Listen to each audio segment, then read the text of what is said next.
బైబిల్లో రాయబడి ఉంది, సిలువను గురించిన వార్త నశించుచున్న వారికి వెర్రితనముగాను, రక్షింపబడుతున్న మనకి దేవుని శక్తి అట్లనే ఉంది. నశించుచున్న వాళ్ళంటే ఎవరు? ఈ లోకపర్యంగా బతికే వాళ్ళందరూ కూడా నశించిపోయే వాళ్ళని అర్థం. దానికి రక్షింపబడిన వాళ్ళంటే ఎవరు? చర్చికి పోయి బ్యాప్టిస్టుని తీసుకొని ప్రభు బల్ల తీసుకుంటా, దేవుళ్ళో ప్రార్థనలో ఎదుగుతా, దేవుని సహవాసంలో ఎల్లప్పుడూ జీవిస్తూ ఉండేవాళ్ళు రక్షింపబడిన వాళ్ళు. రక్షింపబడిన వాళ్ళు బయట ఉండేవాళ్ళు, రక్షింపబడిన వాళ్ళు దేవుని సన్నిధిలో ఉంటారు. కాబట్టి ఈ నియమమును వచ్చి ప్రభు చక్కగా పెట్టాడు. నశించుచున్న వారికి అది వెర్రితనము అంటే ఏంది? పోయా ఏందో పెద్ద సిలువులాగా చెప్తున్నాను, సిలువుని గురించి అమ్మా మాకు అవసరం లేదు అట్లా అంటారు. రక్షింపబడిన మనకేమో అది దేవుని శక్తి, దేవుని బలం, దేవుని బలం అది మనకి. అప్పుడు మనం ఆలోచన చేయాలి. మనం అందరము రక్షింపబడిన వాళ్ళమైతే అది దేవుని శక్తి అనుకోవాలి. ఆమేన్, ఆమేన్. ఓకే, నేను కూడా మీకు కొన్ని చెప్తాను. మీకు సిలువుని గురించి మాట నోట వస్తేనే ఒక పవర్ ఉంది దాంట్లో. ఒకసారి నేను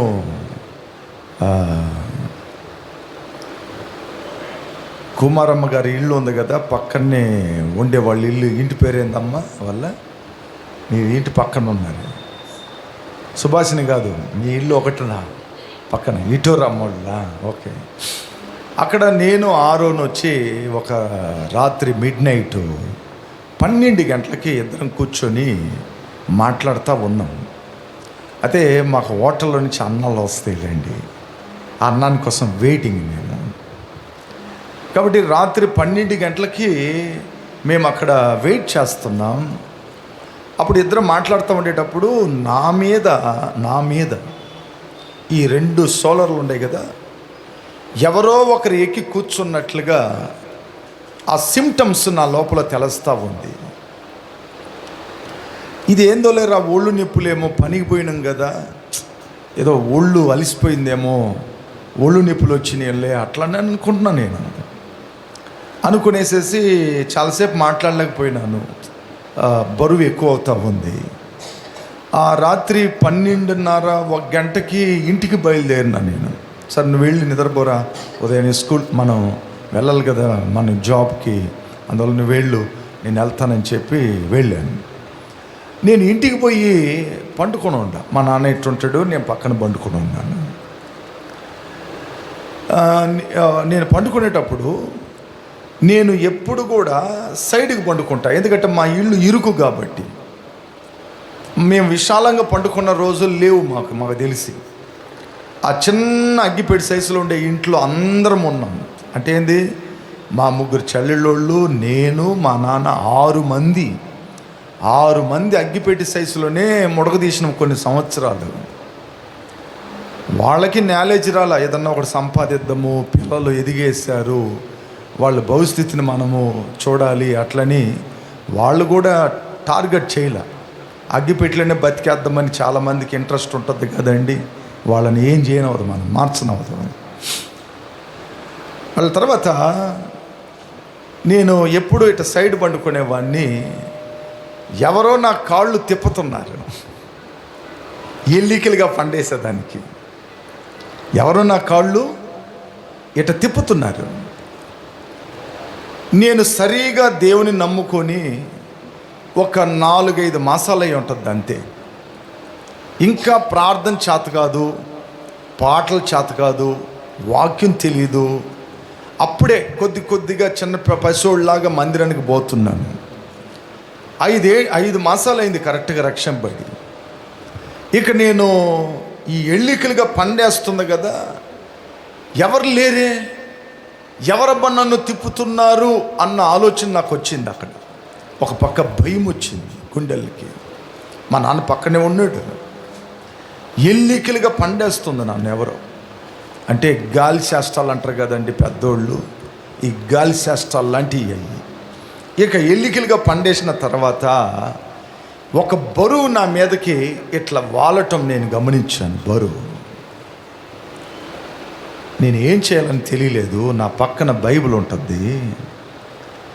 ఆ బైబిల్ మీద నేను నా ఇటు చెయ్యి అటు పెట్టాను. నా తల దగ్గర ఉంటుంది బైబిల్. ఇటు చెయ్యి పెట్టిన, దాని రూపాన్ని అట్నే చూశాను. నేను దాని రూపాన్ని అట్నే చూశాను. నెక్స్ట్ నా నోట వచ్చిన పదం ఏందో తెలుసా? యేసు రక్తమే జయం, సిలువ రక్తమే జయం అన్న. ఈ రెండు పదాలు పలగ్గానే ఎట్టెళ్ళిందో వెళ్ళింది అది దెబ్బ దెబ్బ దెబ్బ దెబ్బ దెబ్బనని. లైవ్గా చూస్తే ఎట్టుంటుందండి? మీరు ఆలోచన చేయండి. ఎంత కష్టం అది. ఇప్పుడు కూడా మైండ్ సెట్లో ఉంది. డ్రాయింగ్ కూడా వేసేస్తాను నేను, అది ఎట్టోనిందని. వాస్తవం ఇది. ఇవంతా ఎందుకు తెలుసా? నేను సేవకు రావాలని దేవుని టార్గెట్ ఇవన్నీ. అందువల్ల ఇట్లా అన్నిటిని ఈదుకుంటా తీసుకొచ్చాడు నన్ను. ప్రభు పరిచయ కోసము ఏదో నియమం ఉంది కాబట్టి ఆయన ఇవన్నీ చూపించాడు నాకు. ఇవన్నీ నా ముందు కనపరిచాడు ఇవన్నీ. అప్పుడు యేసు రక్తమే జయం, సిలువు రక్తమే జయం అంటే, సిలువు రక్తం అన్న తర్వాత ఎందుకు అది కనపడలేదు అంటే, సిలువులో ఉంటున్న శక్తి విలువ కలిగింది. చప్పలు కొట్టండి. ఆమేన్, హల్లెలూయా. మీకు కూడా ఎక్కడన్నా భయం వస్తే, పిల్లలు భయపడతా ఉంటే, గాలి శాస్త్రాలు కనపడతా ఉంటే, వాళ్ళ నెత్తి మీద చేయబెట్టి యేసు రక్తమే జయం, సిలువు రక్తమే జయం అని చెప్పండి. వాళ్ళ గాలి శాస్త్రాలన్నీ వాళ్ళలో నుండి బయటకు పోతాయి. ఆమేన్, ఆమేన్. ఇలాంటివి చాలా చెప్పగలుగుతా, చాలా జరిగినాయి. అయితే టైం ఉండలేదు, వాక్యం చెప్పాలి కదా అది. ఓకే, వాక్యంలో ఒక మాట రాయబడి ఉంది. మత్తయి సువార్త 26వ అధ్యాయము 39వ వాక్యాన్ని చదవండి. మత్తయి సువార్త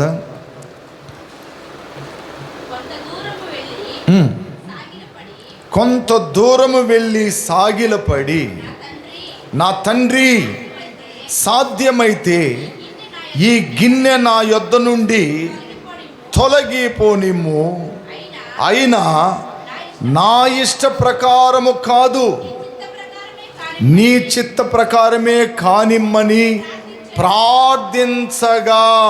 గమనించాలా, యేసు ప్రభు ఇంకా సిలువ వేయబోతున్నారు కొద్ది రోజుల్లో. గెత్సేమని తోటకి వెళ్ళాడు, ప్రార్థన చేస్తున్నాడు. ఏంటంటే సిలువ వేస్తున్నారని తెలుసు ఆయనకి. ఆయన దేవుడు కదండి, ఆయనకి దేవుడు. ఆయన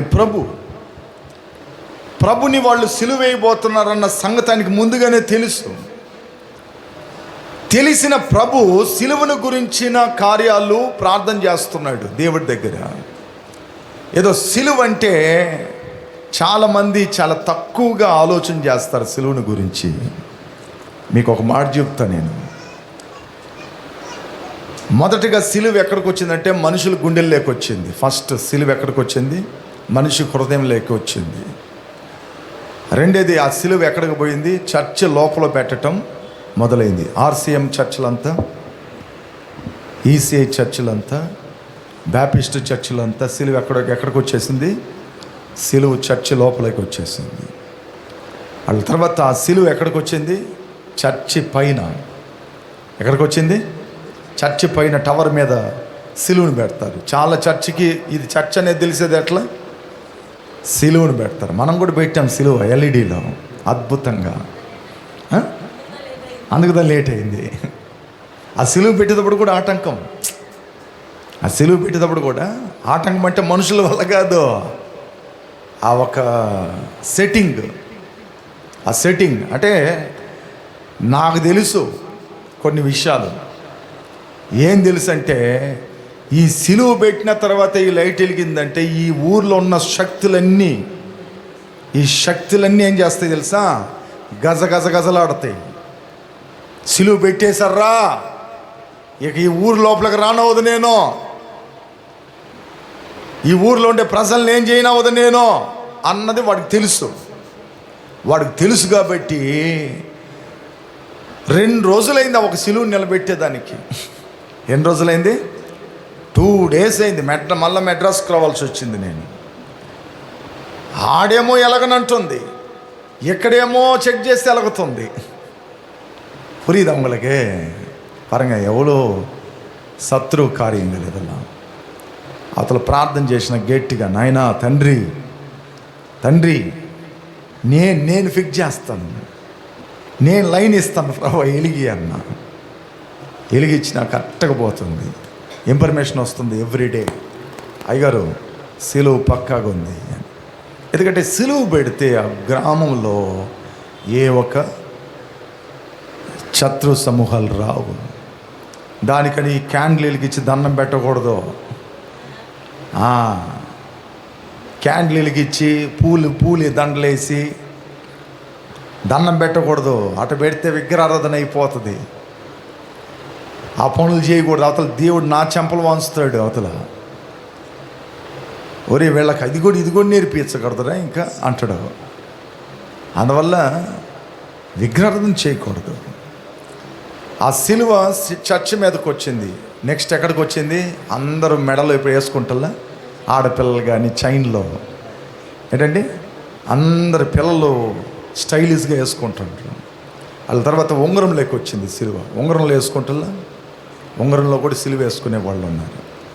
అటు ఇటు కలిసి ఈ మధ్యలో కొన్ని మూవీస్, పాత మూవీస్ చెవుల్లో తగిలించుకున్నారు కదా, అంతేనా కదా, చెవుల్లో కూడా పెట్టుకున్నారు ఇట్లా కమ్మల్లాగా.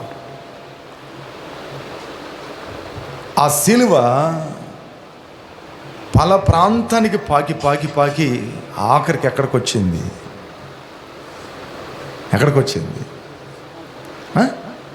సమాధి తోటకి.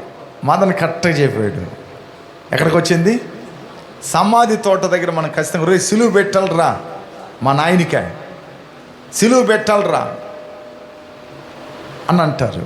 నేను ఒక మాట చెప్తాను మీకు అందరికీ, దేవుని బిడ్డలారా, పెట్టడంలో తప్పేం లేదు, పెట్టాలా.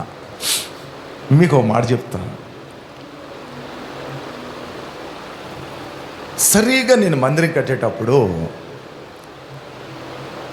ఒక ఫుటేజ్ నాకు వచ్చింది నా వాట్సాప్కి. అది శుభ్రంగా సమాధి కట్టిన ఫుటేజ్. అది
అంటే ఇంటే ఇబ్బంది. దేవుని బిడ్డలారా, బాగా గమనించండి. క్షయమైన వాటి కోసం పోగులుడే వాళ్ళు చాలామంది. అక్షయమైన వాటి కోసం మనం ఏం చేయాలా? ఎదురు చూడాలా, పరిగెత్తాలా. తమిళ్ ఎన్నా సులభంగా అత్తాయి, ఎన్నా సులభంగమ్మా. క్షయమైనది, క్షయమైనది అంటే வேஸ்ட். அநித்தியமானதை நிறைய பேர் தேடுவாங்க போயிட்டு. ஆனால் జీవన్ உள்ளது தேடணும். క్షయము వేరు, అక్షయం వేరు. అక్షయం అంటే జీవం కలిగింది. ఇక్కడ నేను ఆలోచన చేసుకున్నా, పర్వాలేదురా, నువ్వు ఇది నేను నా ప్రభు జీవం కలిగిన దేవుణ్ణి ఆరాధించుకునే దానికి నేను ఏర్పాట్లు చేస్తున్నాను. అట్లని నేను అనుకున్న మధ్యలో ఆ టయానికి. దేవుని బిడ్డలారా, ఆఖరికి సిలువ ఎక్కడ వచ్చిందంటే సమాధి తోటకి వచ్చేసింది. Okay, done. ఇక్కడ యేసు ప్రభు గెత్సేమనే తోటలో ప్రార్థన చేస్తా అంటాడు, తండ్రి నా చిత్తం కాదు నీ చిత్త ప్రకారమే నన్ను తొలగించు, ఈ పాత్రని తొలగించు. ఆ మాట చదవండి అమ్మ కొద్దిగా. కొంత దూరం వెళ్ళి సాగిలపడి, నా తండ్రి సాధ్యమైతే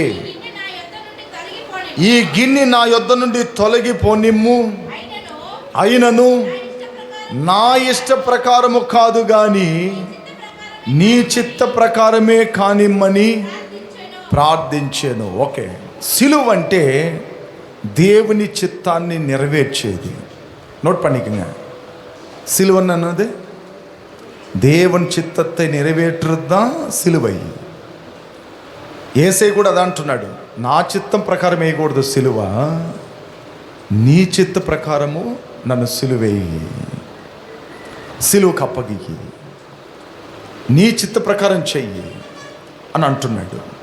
దేవుని బిడ్డలారా, మనం అందరం కూడా మన లైఫ్లో మనము ప్రభు నా పక్షాన మీరు ఏమనుకుని ఉన్నారు, ఏం చేయాలనుకుని ఉన్నారు, నన్ను దేనికోసం మీరు సృష్టించారు, నీ పని నేనేం చేయాలి, నా బిడ్డలు నాకు ఇచ్చారు, ఈ బిడ్డ ఏం చేయాలి, ఈ కుటుంబాన్ని నాకు ఇచ్చారు, ఈ కుటుంబం ఏం చేయాలి అని ఎప్పుడైనా దేవుని చిత్తాన్ని కనుక్కున్నామా, దేవుని చిత్తాన్ని మనం అడిగామా?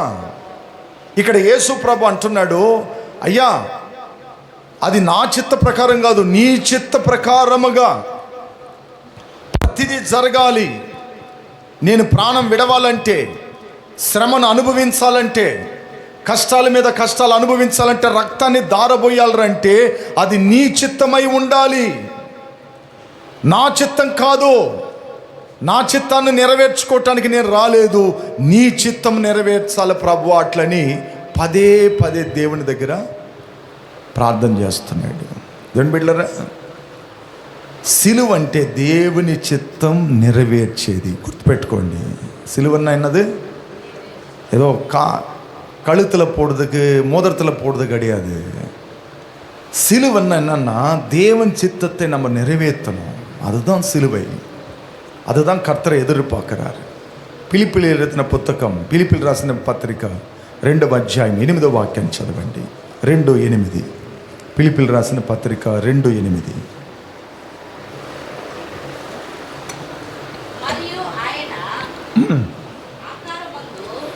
మరియు ఆయన ఆకారమందు మనుషునిగా కనపడి మరణము పొందునంతగా, అనగా సిలువ మరణము పొందునంతగా విధేయత చూపిన వాడై తన్ను తాను తగ్గించుకొనెను.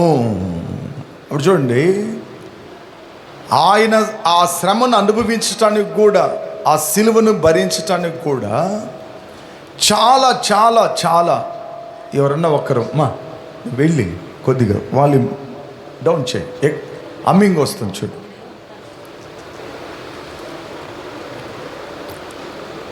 ఆ మాట మరొకసారి చదవమ్మా. 2:8 చదువ. మరియు ఆయన, అది కాదు పక్కన, ప్రైజ్. ఓకే, మరియు ఆయన అంత కాదు, ఇంకొద్దిగా ఒక second. Hello, praise praise praise praise praise. Okay okay, continue. ఆకారమందు మనుషునిగా కనపడి మరణము పొందునంతగా, అనగా సిలువ మరణము పొందునంతగా విధేయత చూపిన వాడై తన్ను తానేం చేశాడంట, తగ్గించుకున్నాడంట.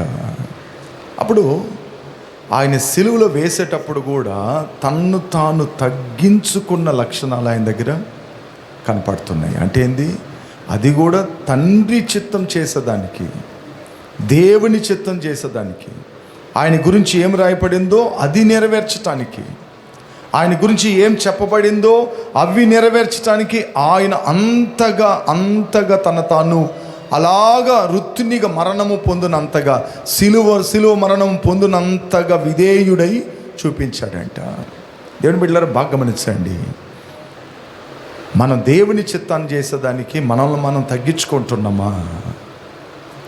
దేవుని కార్యాలు చేసేదానికి మనల్ని మనం వృత్తినిగా చేసుకుంటున్నామా? దేవుని పని చేసేదానికి మనకు తగ్గింపు ఉందా అన్నది మనం ఆలోచన చేయాలి. ఆ తగ్గింపు గుణలక్షణం మన దగ్గర కనపడుతుందా అనేది మనం ఆలోచన చేయాలి. అయితే యేసయ్య తన రాయబడిన మాటను బట్టి ఆయన గురించి ఏ శ్రమలైతే చెప్పబడినాయో అవన్నీ నెరవేర్చేదాని కొరకై చనిపోయేదానికి కూడా తగ్గించుకున్నాడంట.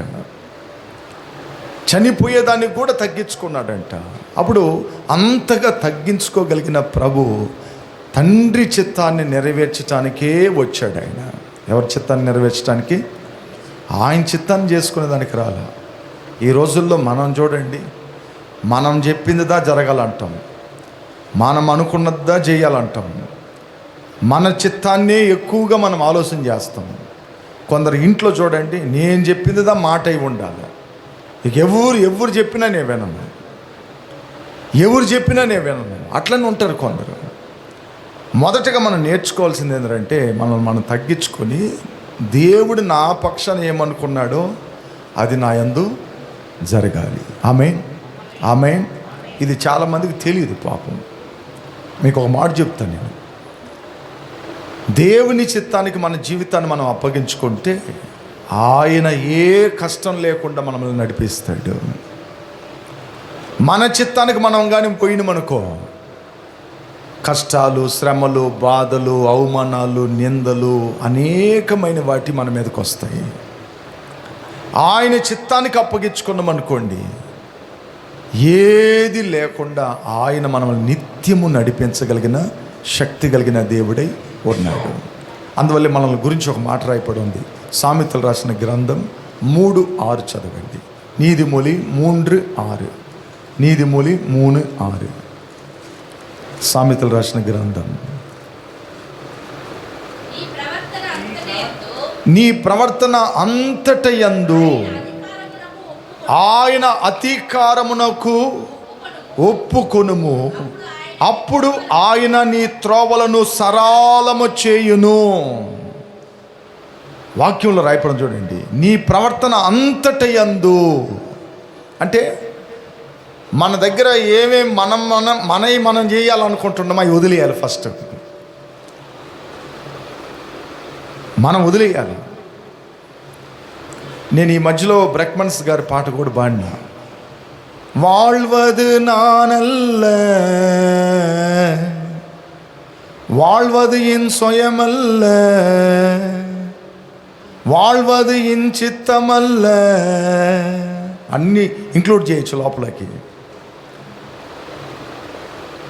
வாழ்வது நானல்ல, என்னில் இயேசு வாழ்கின்றாரு. நான் வாழ்ந்தேன்னா டை அடிப்பேன், நான் வாழ்ந்தேன்னா வேறு லெவலில் மேக்கப் பண்ணுவேன், நான் வாழ்ந்தேன்னா வேறு ஸ்டைல் அது. ஆனால் எனக்குள்ள வாழ்கிறவர் பரிசுத்த ஆவியானவர், தேவன் வாழ்கிறாரு. నీ ప్రవర్తన అంతటిని దేవునికి నువ్వేం చేయాలంట? ఆయన అధికారమునకు ఒప్పుకొనుము. వాక్యంలో నీ ప్రవర్తన అంతటి యందు ఆయన అధికారమునకు ఒప్పుకొనుము. ఆయనకు అప్పగించుకోవాలి. మన జీవితాలు మనం ఆయనకు అప్పగించుకోవాలి. బ్రెక్మన్స్ గారు అదే చరణాల్లో పాడి, ఉలగ ఇన్బమెల్లాం நான் உதறி తల్లి విటే. దేవునికి మించింది ఏదన్నా నా దగ్గరికి వస్తుందంటే నేనేం చేయాలా? అది డబ్బైనా, ఆస్తులైనా, గొప్ప విషయాలైనా, పేరు ప్రసిద్ధులైనా, ఏవైనా మనం ఏం చేయాలా? వదిలేయాలా. ఎందుకంటే దానికోసం నేను బతకలేదు, నా తండ్రి దేవుని కోసం నేను బతుకుతున్నాను, నా ప్రభు కోసం నేను బతుకుతున్నాను. కొందరు ఏం చేస్తున్నారు? వారు సొంత విషయాల్లోనే వెళ్తున్నారా? దేవుని చిత్తాన్ని కనుగొనేది లేదే. వాళ్ళు అనుకునే జరగాలి, వాళ్ళ టార్గెట్ చేసింది వాళ్ళకి దొరకాలి. అదిదా వాళ్ళు మైండ్ సెట్లో ఉంది. దేవుని చిత్తాన్ని మనం తెలుసుకోవాలి, దేవుని చిత్తాన్ని మనం తెలుసుకోవాలి. అందువల్లే ఆ కింద బాగుండమండి, అప్పుడు ఆయన నీ త్రోవలను సరళం చేస్తాడు. ఎప్పుడు நீ கர்த்தருக்கு ஒப்பு கொடுக்குறியோ அப்போ உன் வழிகளெல்லாம் கர்த்தர் திறந்து விட்டுருவார். அந்த ஆசீர்வாதங்கள் வந்துடும். நீ எப்போ கர்த்தருக்கு ஒப்பு கொடுக்கலையோ, உன் சுயத்தினால நீ வளரையோ, உன் மைண்ட் செட்டில் நீ போறியோ, அப்போ எல்லா கஷ்டங்கள் வரும், எல்லா కార్యங்கள் వரும். నేను చెప్పిందిదా మాట, నేను చెప్పిందిదా వినాలా, అది కాదు. దేవుని చిత్తం కనుక్కొనాలి. అది మనం కనుక్కునే వాళ్ళమై ఉండాలి. ప్రభువా నీ చిత్తం నా పక్షాన ఏముంది? యేసయ్య కూడా అదే కదా ప్రార్థన చేశాడు గెత్సేమనే తోటలో, తండ్రి ఇది నా చిత్త ప్రకారం జరగకూడదు, నీ చిత్త ప్రకారంగా జరగాలి. ఒకసారి ఒక ఆమె నన్ను, అయ్యా మా అబ్బాయికి అమ్మాయిని చూడయ్యా అనింది. సరేమ్మని తలాడిచ్చిన. ఒకరోజు ఆమె సంతోషంగా వచ్చి నా దగ్గర చెప్పింది, అయ్యా అమ్మాయి దొరికింది, దొండ పండు లాంటి ఎర్రగా ఉంది అయ్యా. దేవునికి ప్రార్థన చేయాల, దేవుడిని అడగల, ఈ అమ్మాయి మా లైఫ్లోకి రావటానికి మీ చిత్తమేనా ప్రభువా? కోడాలుగా మేము రంపించుకోవటానికి మీకు చిత్తమేనా? మీ పర్మిషన్ ఉందా? ఏదన్నా దర్శనం చూపి, ఏదన్నా వాక్యం చూపి, ఏదన్నా మాకు ఏదన్నా తెలియపాటు చేయి, అట్లని అడగల. దొండ పండు లాంటి అమ్మాయి అయ్యా అని చెప్పింది. నేను కూడా సంతోషపడి, పర్వాలేదు ఇంత త్వరగా దేవుడు మీకు ఇచ్చాడమ్మా, చాలా సంతోషం అన్నా. పెళ్ళి కూడా అయిపోయింది. పెళ్ళి అయిన తర్వాత ఒక 4 రోజుల తర్వాత ఇంటికి పోయి విజిటింగ్ చేసేదానికి పోతే తలలో ఇంత పెద్ద కట్టు కట్టుకొని ఉంది. నేను చూసి అడిగినాను, అమ్మా ఏంది ఇంత పెద్ద కట్టు కట్టినా? ఏం చెప్పమంటావయ్యా, అంత ఘోరం జరిగింది. ఏం జరిగిందన్నమాట, మా కోడల పిల్ల ఇంట్లో గొడవ అయితే నా జుట్టు పట్టుకొని గోడకే సట్ట గుద్దిందయ్యా, ఏడు సీలిపోయింది. నేను అన్నాను, మీ కొడుకు ఏం చేస్తున్నామంటే, వాడు చెయ్యరగొట్టి లోపల రూమ్లో బండేస్తుంది. దేవుని చిత్తం నువ్వు అడగల, கர்த்தர்கிட்ட வெளிப்பாடு வரல, கர்த்தர் சித்தத்தை நீ கேட்கல. நிறைய பேர் வேலை செய்யும் பொழுது கூட கர்த்தர் சித்தம் கேட்கணும். ஆண்டவரே உங்க சித்தமா இந்த வேலை செய்வதுக்குன்னு கேட்கணும். ஏன் கேட்கணும் நான் சொல்றேன்னா, நீங்க கேட்டாதான் கடவுள் உங்களுக்கு நல்ல வேலையா கொடுப்பாரு. இல்லைன்னா உங்க சுயத்தினால் போனீங்கன்னா அங்க குடிக்காரன் இருப்பான், சிகரெட் அடிக்கிறவன் இருப்பான், பொய் பேசுறவன் இருப்பான், திருடுத்தனம் பண்ணுறவன் இருப்பான், என்னங்க கெட்டான வழியில் நடத்துகிறவன் இருப்பான். நீ உள்ளே போன உடனே ஆவிக்குரியான உன் வாழ்க்கை கெடுத்து விட்டுட்டு வெளியில் தள்ளி விட்டுருவாங்க. ஏன்னா தேவன் சித்தம் கேட்டு நீ போலியே. நீ கடவுளோட சித்தத்தை கேட்டிருந்தீன்னா அவர் உன்னை அருமையாக காத்திருப்பார். அந்த இடத்துல அருமையாக காத்திருப்பார். నేను కూడా ఉద్యోగం చేసుకుంటూ ఉన్నప్పుడు ప్రార్థన చేశాను, ప్రభువా ఈ పని ఇచ్చి నువ్వు, నీకు స్తోత్రాలు నాయనా, నీకు వందనాలు నాయనా, ఈ పనిలో గట్టిగా నిలబడుకోవాలి నేను అట్టని ప్రార్థన చేసిన. ప్రభు నాకేం రిప్లై ఇచ్చింది తెలుసా? నాకు రిప్లై ఏమి ఇచ్చింది తెలుసా? దర్శనంలో, నేను నా పరిచర్య కోసం నిన్ను పిలిచాను. ఏమన్నాడు? నేను నా పరిచర్య కోసము నిన్ను పిలిచాను అన్నాడు. సరే తలాడిచ్చి వచ్చిన, ఎందుకంటే ఒత్తిడి తట్టుకోలేకపోయినాను. ఆ ఒత్తిడిని బట్టి వచ్చేసాను. వచ్చిన తర్వాత నా లోపల ఒకటి ఉండింది. ఏముండిందంటే, ఎవరిని డిపెండ్ అవ్వకూడదు అన్న మైండ్ సెట్ ఉండింది. ఒక చిన్న వ్యాపారం సేవ చేస్తేనే వ్యాపారం చేయటం మొదలుపెట్టిన, నష్టం కలుగుతూ ఉంది. ఏం ప్రభువా, ఎవరిని ఒక్క రూపాయి కానుకడుక్కోకుండా సేవ చేయాలి, యవ్వన వయసు కదా. నలుగురు అనుకుంటారంటే, మళ్ళా ప్రభు నాతో చెప్తాడు, సేవ ద్వారా నేను నిన్ను పోషిస్తాను. ఏమన్నాడు? నా సేవను నువ్వు చెయ్యి, నేను నిన్ను పోషిస్తాను అన్నాడు. చూడండి, ఇప్పుడు వరకు పోషిస్తానే ఉన్నాడు. చెవల కొట్టండి. హల్లెలూయా. ఏది తక్కువ కాల, ఏది తక్కువ కాల. నాకేమో యవ్వన వయసు, పెళ్ళిగాల. ఒకరింటి ముందు మనం ఇలాగ ప్రార్థన చేసి ఇలాగ తీసుకోవటం ఏంటి అన్న గిల్టీ ఫీలింగ్ ఉంది లోపల. ప్రబంటుడు, నా సేవ ద్వారా నేను నిన్ను పోషిస్తాను అన్నాడు. అదే చేస్తున్నాడు ఇప్పుడు కూడా. ఆమేన్, ఆమేన్, హల్లెలూయా. ఓకే, అప్పుడు దేవుని చిత్తం తెలుసుకోకుండా నా అంతటి నేను ఒక స్వయంలో పోయేలాకి నష్టమైన వ్యాపారం పోయింది. బాగా వస్తుంది, డెవలప్మెంట్ అవుతుంది బిజినెస్ అనుకున్నది, అట్నే ఎంత పెట్టుబడి పెట్టినా ఫెయిలర్ ఫెయిలర్ ఫెయిలర్. ఇప్పుడు ఆఖరిగా అనుకున్నాను, ప్రభు ఇంకంతే, నేను సరెండర్ మీకు. ఇంక ఏ సైడ్ ఆలోచనలు నాకు నేను చేయను. ఇక స్ట్రైట్గా మీ యొక్క పరిచయలు మాత్రమే నిలబడుకుంటా గట్టిగా. ఇక వేరే వేరే ఆలోచనలు రానివ్వకండి దేవుడిని అడుక్కొని వచ్చేసాను. దేవుని బిడ్డలారా బాగా గమనించండి, మన చిత్త ప్రకారం మనం పోతే చాలా నష్టాలు, మన ఆత్మీయత దెబ్బతీస్తుంది, మన కార్యాలన్నీ కూడా పోతాయి. అందువల్లే బైబిల్ రాయపడి ఉంది, మనం ఆయనకి మన ప్రవర్తన అంతటి యందు ఆయనకి అధికారమునకు ఒప్పుకొనుము, అప్పుడు ఆయన నీ త్రోవలను సరళం చేస్తాడు. ఎక్కడెక్కడ ఆగిపోయినాయో, ఎక్కడెక్కడ అడ్డుగోడలు ఉన్నాయో, ఎక్కడెక్కడ సమస్యలు ఉన్నాయో అవన్నీ కూడా దేవుడు తొలగించుకుంటా వస్తాడు. మీకు అందరికి తెలియాలా, ఇజ్రాయేలీలు ఎరికో పట్టణానికి వచ్చారు. ఆ ఎరికో వాళ్ళు ఏం చేశారు తెలుసా? మీరు ఐగుప్తు నుంచి వచ్చారా, మీరు ఈ దారిన పోవాల్సిన అవసరం లేదు, తిరిగి పోండి. తిరిగి పోవాలంటే కొన్ని సంవత్సరాలు పడుతుంది. వీళ్ళు బతిలు ఆడుకుంటుంటారు, అయ్యా అయ్యా అయ్యా అయ్యా అయ్యా కొద్దిగా మాకు కొద్దిగా దారి ఇవ్వండి, మేము వెళ్ళిపోతాం. అటంతా ఈయన వదరా, రే గేట్లు ముయ్యండి రా, గేట్లు ముయ్యండి అన్నాడు. పెద్ద గోడలు అయ్యి 2 లారీలు పోతాయి, 2 రథాలు పోతాయి దాని మీద. అంత పెద్ద బైపాస్ రోడ్ లాగా ఉంటాయి ఆ గోడలు. ఆ ద్వారం మూసేశారు వాళ్ళు, రాకూడదని. ఇప్పుడు వీళ్ళందరూ దేవుని చిత్తానికి అప్పగించుకున్న వాళ్ళు కాబట్టి ఇశ్రాయేలీయులు అందరూ వారికి అడ్డుగా ఉంటున్న ఆ గోడలు యెహోషువ దగ్గర చెప్పాడు, యెహోషువ ప్రతిరోజు ఆ గోడలు చుట్టూ మీరు తిరగతా నన్ను స్తుతించండి, 7వ రోజు 7 మార్లు శబ్దంగా స్తుతించండి, మీరు ఏమి చేయకుండా అన్నాడు దేవుడు.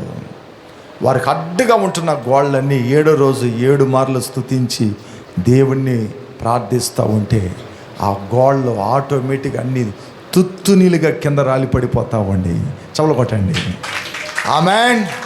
అంటే దేవుని చిత్తానికి ఇశ్రాయేలీయులు ఉన్నారు కాబట్టి వారికి అడ్డుగా ఉంటున్న దారులన్నీ ఆయన ఏం చేశాడు? సరళం చేశాడు. நம்ம வாழ்க்கை கர்த்தருக்கு ஒப்பு கொடுத்தா என்னென்ன தடைப்பட்டிருக்கோ எல்லாம் கிளியர் பண்ணிடுவார் ஆண்டவர். நம்ம ஒப்பு கொடுக்காம அந்த கஷ்டத்துலனே நிற்கிறோம். நம்ம ஒப்பு கொடுக்கணும். ஆண்டவரே, என்ன குறித்து நீங்கள் என்ன திட்டத்தை வைத்திருக்கிறீங்க, அது செய்யுங்க என் வாழ்க்கையில். நான் இப்படி போகணுன்ட்டு நான் யோசிப்பேன், அது என்னோட சுயம். ஆனால் உங்கள் சித்தம் என்ன, என்ன எதுக்காக நீங்கள் படிச்சீங்க, எதுக்காக இந்த குடும்பத்தை கொடுத்தீங்க, எதுக்காக இந்த வேலை கொடுத்தீங்க, இதெல்லாம் உங்கள் சித்தமா அப்படின்னு కర్తర్ సమూహத்தில் நீங்கள் కేకணும். దేవుని బిడ్డలారా ఇంకో మాట కూడా చెప్తాను. దేవుని చిత్తం చేసుకొని పోయేటప్పుడు ఆ ఇంట్లో ఉండే వాళ్ళకి ఎవరికి అర్థం కాదు, అర్థం కానీ కాదు. దేవుని చిత్తం చేసుకునే వాళ్ళ బిడ్డల దగ్గర లోకస్తులకి అర్థం కానీ కావు. కాబట్టి దేవుని చిత్తాన్ని మనం అనుకొని పోవాలి. ఆమేన్, ఆమేన్. చూడండి, సిలువ అంటే దేవుని చిత్తాన్ని ఏం చేయాలా? నెరవేర్చేద్దా సిలువ. అప్పుడు గుర్తుపెట్టుకోండి, సిలువన్న கடவுளோட சித்தத்தை நிறைவேற்றுதான் సిలువై. అపో యేసు ప్రభు సిలువలో వేయబడటానికి తండ్రి చిత్తం కాబట్టి ఆ తండ్రి చిత్తాన్ని యేసయ్య నెరవేర్చేశాడు. ఆమేన్. ఓకే, నెక్స్ట్ సెకండ్, సిలువ అనగా మన ఆశలన్నిటిని చంపుకునేది సిలువ. Second point. ఓకే, గలతీయులు రాసిన పత్రిక 5:24. గలతీయులు 5:24.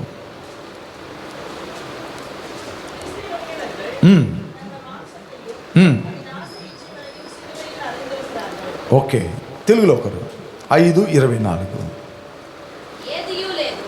ఏదియు లేదు క్రీస్తు యేసు సంబంధులు శరీరమును దాని ఇచ్చలతోనూ దురాశలతోనూ సిలువ వేసి ఉన్నారు. చాలు. సిలువ అంటే మన ఆశలను కోరికలను మనము సిలువేయాలంట. సిలువ అంటే అరయ్యనాదులే. ఇప్పుడు దేవుడు మనకు ఒక చిన్న జాబ్ని ఇచ్చాడు. ఒక 15,000 రూపాయల జీతం వస్తుంది. ఇంట్లో పోషణ బాడుగులు అన్నీ కలిసి అది సరిపోదు. ఇప్పుడు సరిపోదు, మనకు బాగా తెలుసు. అయితే మన దగ్గర ఒక చిన్న ఫోన్ ఉంది, టచ్ మొబైల్ ఉంది. ఇప్పుడు మనం ఏం చేస్తామంటే ఐఫోన్ కొనాలి. ఏం కొనాలి? యాపిల్ ఫోన్ కొనాలి, గూగుల్ ఫోన్ కొనాలి. అట్టని లోపలికి వస్తుందా? ఆశలు వస్తాయి కదా. అదేలాగా ఎవరన్నా ఎదుటోళ్ళు లావుగా ఉండే సరుడు వేసుకుని అనుకోండి, ఒక 5-6 సవరాలు ఉన్నాయి అనుకోండి, నా సన్నగా ఉంది, నేను ఇంకా అంత లావుగా వేసుకోవాలా అని ఆశ వసతి. అదేలాగా మనకి మన సామర్థ్యకి ఎక్కువగా మనం ఆశపడతాం కదా, చాలా విషయాలు అట్లా మనం ఆశపడతా ఉంటాం. ఈ ఆశలు కోరికలన్నీ కూడా మనం సిలువలో వేసి కొట్టాలంట, సంపాలంట. ఇట్లా సిలువకేసి కొట్టాలంట. మన దురాశలను, శరీరెచ్చలను, మన దగ్గర ఉంటున్న నిర్జీవ క్రియలను ఇవన్నీ కూడా ఏం చేయాలంటే సిలువకేసి కొట్టాల. సిలువ అంటే ఏం తెలుసా? మన కోరికలను చంపుకోవటందా సిలువను నెరవేర్చిన బిడలమై ఉంటాం. చప్పలు కొట్టండి, గట్టి కొట్టండి, చెప్పండి. మన కోరికలన్నీ చంపాలా, మన ఆశలన్నీ చంపుకోవాలా. ఏంటండి, ఇంట్లో సద్దన్నం ఉందా, తిను సంతోషంగా. మాంసం లేదని అడగబాక. అడిగిన వెంటనే నీకేముంది? ఇచ్చ ఎక్కువ ఉంది, నీకు ఆశలు నీకు ఎక్కువగా ఉంది. కొందరు నంజుకోలేకపోతే తినరంట. నేను ఏనుండానండి అందులో చెప్పాను, ఏ నంజుడు లేకపోతే తినరంట కొందరు. ఈ మధ్యలో ఏదో ఒక ఇంటికి పోయినా, ఎవరో ఒక మనిషి ఎవరు అన్నారు, మా పాస్టర్ అమ్మ అనింది అనుకుంటా. వాళ్ళ పాస్టర్ అమ్మ ఆయన దగ్గర చెప్పిందంట, ఆయన మాంసం లేనిదే తినడయ్యా అని. మాంసం లేనిదే తినడు అట్లని చెప్పారంట. బాగా గమనించండి. అప్పుడు మన దగ్గర ఏముందంటే ఇంకా కోరికలు, ఆశలు దండిగా మన లోపల ఉన్నాయి. అందువల్లే సిలువును వెంబడిస్తున్న బిడలు ఆ ఆశలు, కోరికలన్నీ ఏం చేయాలంటే సిలువుకేసి కొట్టాల, కొట్టేయాలి, చంపేయాల. మీకు ఒక మాట చెప్తాను. ఒకసారి ఒక నక్క ఒక మంచి ముడుసుని తీసుకొనింది. ఆ ముడుసుని తీసుకొని చెరువు వాగు మీద వెళ్తా ఉంది. వెళ్తా ఇట్ట తొంగి చూస్తే నీళ్ళల్లో దానిలాగానే ఒకటి ఎముక పట్టుకొని లోపల ఉంది. దానిలాగానే బాగా గమనించాలా, వింటున్నారా బాగా? దానిలాగానే పెద్ద ఎముక పట్టుకొని నీళ్ళల్లో కనపడింది. ఈ నక్క నోట్లో పెట్టుకునింది కాకుండా అది పెద్దదిగా ఉందే, అది తీసుకోవాలని చెప్పి ఈ నోట్లో ఉండేది వదిలిపెట్టింది. అది పోయి నీళ్ళల్లో పడిపోయింది, అడుగు భాగానికి వెళ్ళిపోయింది. దాని షేడ్ అని తెలియలా, ఇంకా ఏమని తెలియలా. అప్పుడు ఆ నక్కకేముంది? ఆశ, దురాశ ఉంది. అది తీసుకోవాలా? పాపం వాళ్ళేదో కష్టపడుతున్నారు అనేది వదిలేయకుండా దాన్ని నేను తెచ్చుకోవాలా, దాన్ని నేను తీసుకెళ్ళాలా. சில பேர் பாருங்க சும்மாவே வாழ்க்கை நடத்தி விட்டுருவாங்க. அப்படிப்பட்ட ఆளுங்களை பார்த்துருக்கிறேன் நான். సుమ్మావే ఒకసారి ఒక ఇంటికి విజిటింగ్ పోయినా, పోతే వాళ్ళ అమ్మ నేను తిననురా అంటుంది. ఈ పిల్లోడు అడుగుతాడు తింటే ఏమే అంటాడు. నేను తిననురా అంటుంది ఆమె. ఆ టయానికి నేను పోయి ఏందమ్మా ఏంది ఇద్దరు వాదాలు వేసుకుంటున్నారా అన్న. ఏం లేదులేనా నానింది ఆమె. చెప్పటానికి సిగ్గుగా ఉంది ఆమెకి. వీడు పని పడకపోయేదిలే. 6 మాసాలు ఇంట్లోనే ఉండంట. తల్లి ఆకలని చెప్తే వీడు ఏం చేసింది తెలుసా, ఆ గుళ్ళు దగ్గర వేస్తారే ఆ ప్రసాదం, అది తీసుకొచ్చి తిను అంటాడు. ఆమంటది నేను ప్రభుని నమ్ముకున్నాను రా, బ్యాప్టిజం తీసుకున్నా, వీటిలో ముట్టుకోండిరా అంటది ఆమె. వీడంటాడు ఆకలికి ఏదో ఒకటి తినాలంటాడు వీడు, ఈ మొండోడు. ఇక ఇద్దరికి వాదం. ఆ న్యాయం నా మీద పెట్టిండ్రు ఇద్దరు కలిసి. ఈమెకి న్యాయం తీర్చినానా ఈమె సంతోషపడుతుంది, అయితే వాడు కోపపడుతాడు. వాడికి మంచిది చేసినానా ఈ పాస్ట్ అయింది 2 పక్కలు మాట్లాడుతుండని ఆమె అనుకుంటుంది. ఎట్టో అర్థం కాకుండా మధ్యలో ఆగిపోయి ఒక మాట అన్నా, తమ్ముడు కష్టపడి సంపాదించి పెట్టుంటే నీ తల్లి తినేది, నువ్వు ఎక్కడో అడుక్కొని వచ్చావే, అది పద్ధతి కాదు కదా అన్నా. దాంట్లో ఏముందన్నా అంటాడా అతను. కాబట్టి దేవుని బిడ్డలారా, ఎప్పుడుగా మన లైఫ్లో మన జీవితంలో మన చిత్తం చేయాలని ఎప్పుడు మనం అనుకోకూడదు. మన స్వయాలు జరగాలని ఎప్పుడు అనుకోకూడదు. మనం ఎప్పుడు కూడా మన కోరికలను ప్రతిదీ మనం ఏం చేయాలి, సిలువలో వేసేవాళ్ళంగా ఉండాలి. మీరు బైబిల్లో రోమీలు 12:1 చదవండి. రోమర్ 12:1 సీమా పడింగ్. కాబట్టి సహోదరులారా, పరిశుద్ధమును దేవునికి అనుకూలమై ఉన్న సజీవ యాగముగా మీ శరీరములను ఆయనకి సమర్పించుకొనండి. Okay, done. సజీవ యాగముగా మీ శరీరాలను ఆయనకి మీరేం చేయాలా, సమర్పించుకోవాలి. దేవునికి సమర్పించాలంట. సజీవ యాగంగా అంటే అని తెలుసా, పరిపూర్ణంగా దేవునికి మీ శరీరాలను ఏం చేయాలా, అప్పగించుకోవాలి. అది ఎంతమంది మనం చేస్తున్నాము మనం ఆలోచన చేయాలి. పాట మటుకు పాడతాం, సజీవ యాగముగా మన శరీరము సమర్పించి. చర్చిలో ఒక సాపు కూడా ఎత్తదా ఆమె, ఏం చేయదు, ఆమె శరీరము దేవునికి ఇచ్చిందంట. పాటల్లో ఏం చెప్తుంది ఆమె, నా శరీరాన్ని, చర్చిలో ఒక చిన్న సాపు కూడా ఎత్తదు. సజీవ యాగముగా మన శరీరము సమర్పించి అంటది. దాని అర్థం తెలియకుండా పాడుకుంటుందని నేను అనుకుంటాను అంతే. సజీవ యాగం అంటే తెలుసా, దేవా నా జీవితాన్ని నా శరీరాన్ని నీకు అప్పగిచ్చేస్తున్నాను. అప్పుడు ఆయన శరీరాన్ని ఆయనకు ఉపయోగించాలి కదా, ఆయన కార్యక్రమాలు చేసుకోవాలి కదా, ఆయన పనులు కూడా తుదముట్టించాలి కదా. ఒక పక్క కుటుంబాన్ని చూసుకుంటే ఒక పక్క దేవుని పనులు కూడా మనం కొద్దిగా చెయ్యాలి కదా. అప్పుడు దేవుణ్ణి సిలువంటే దేవుణ్ణి మన శరీరాల్లో ఉంటున్న కోరికలన్నీ కూడా మనం ఏం చేయాలి, సిలువకి వేసి కొట్టేయాలి.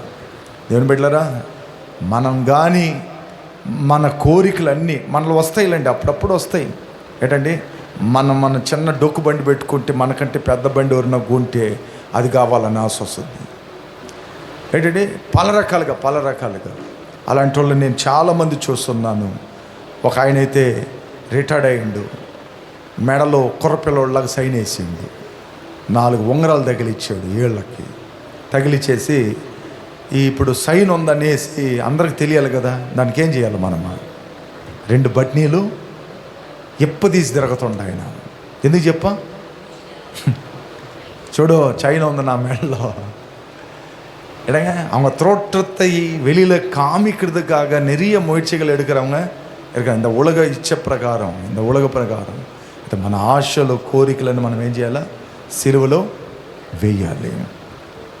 అట్లా వేయకపోతే మన సమస్యల్లో చిక్కుంటాం, సమస్యల్లో ఉండిపోతాం. కాబట్టి 2 విషయాలను సిలువను గురించి మీకు చెప్పిన. సిలువ అంటే దేవుని చిత్తాలు మనం చేసేద్దాం సిలువ. రెండేది, సిలువ అంటే మన ఇష్టాలన్నిటిని కూడా సిలువకేసి కొట్టేద్దాం దేవుని సిలువ. అంటే మన చిత్తాలు కోరికలు అన్నీ కూడా మనం ఏం చేయాలా? సిలువకేసి కొట్టేయాలి. కొడితే మన జీవితాలు చాలా ఆశీర్వాదకరంగా ఉంటాయి. ఆమేన్, ఆమేన్. ఈ రెండిటి కొరకు ప్రార్థన చేద్దాం. అందరం పైకి లేచి పడుకుందాం. అందరం పైకి లేచి పడుకుందాం. సిలువను గురించిన వార్త నశించుచున్న వారికి వెర్రితనము, రక్షింపడుతున్న మనకి దేవుని శక్తి అట్లని వాక్యంలో రాయపడి ఉంది. మనం అందరం తలలోంచి ప్రార్థన చేద్దాం. అందరు తలలోంచి ప్రార్థన చేయండి. అందరు ప్రార్థన చేయండి. దేవుని అడగండి, దేవుని అడగండి. అందరం అడుగుదాం. ప్రభుని అడగండి. అందరం అడుగుదాం. దేవుని అడుగుదాం. దేవుని అడుగుదాం. అందరం అడుగుదాం. ప్రభుని అడుగుదాం. సిలువ అంటే దేవుని చిత్తం చేసేది. యేసు ప్రభుని నమ్ముకున్న నువ్వు ఆయన సిలువను మోస్తున్నవా? ఆయన సిలువని నెరవేరుస్తున్నావా? ఆయన చిత్తాన్ని నెరవేరుస్తున్నావా?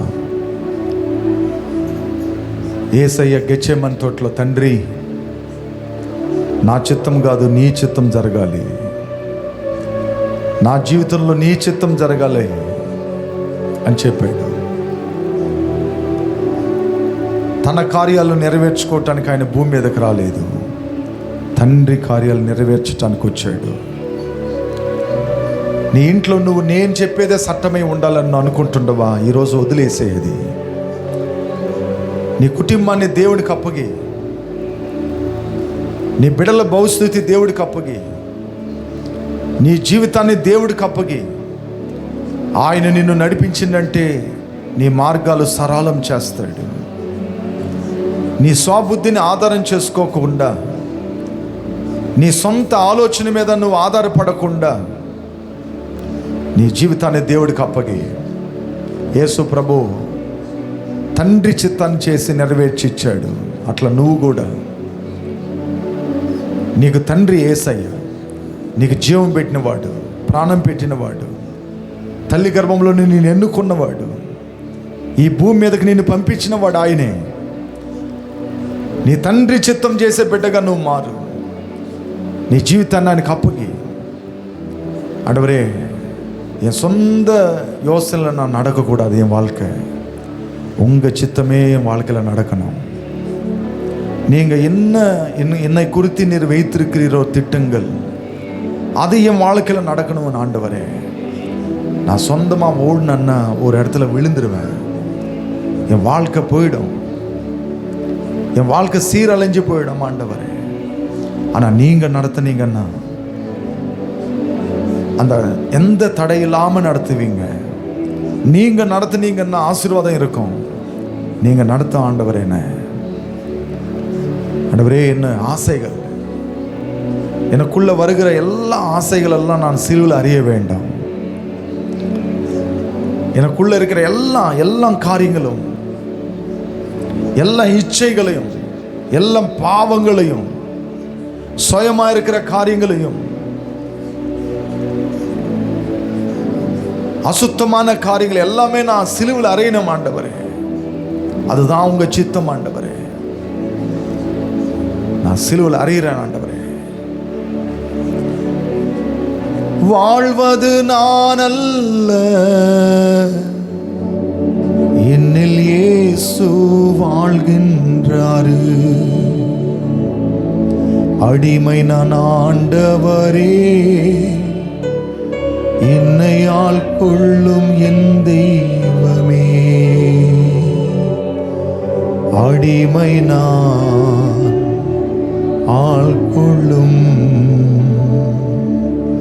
அடிமை நான் ஆண்டவரே, என்னை ஆள்கொள்ளும் என் தெய்வமே. உலக இன்பமெல்லாம்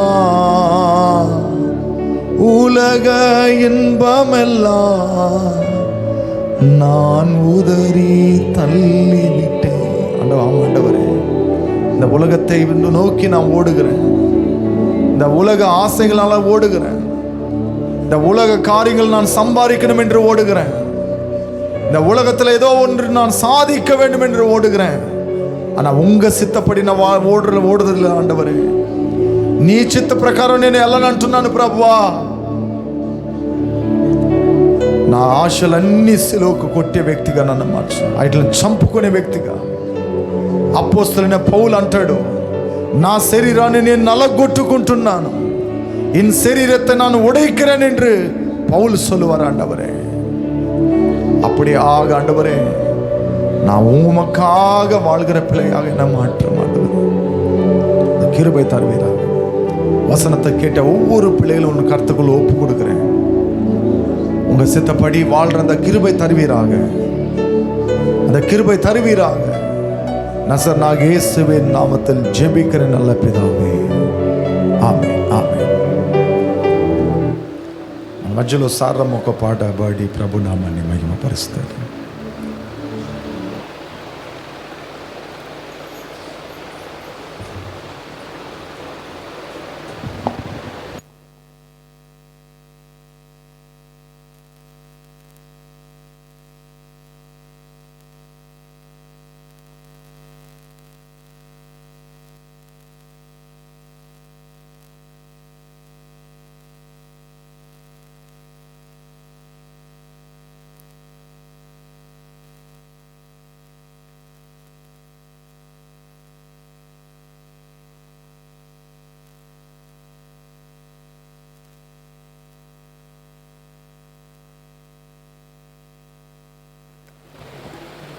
హల్లెలూయా.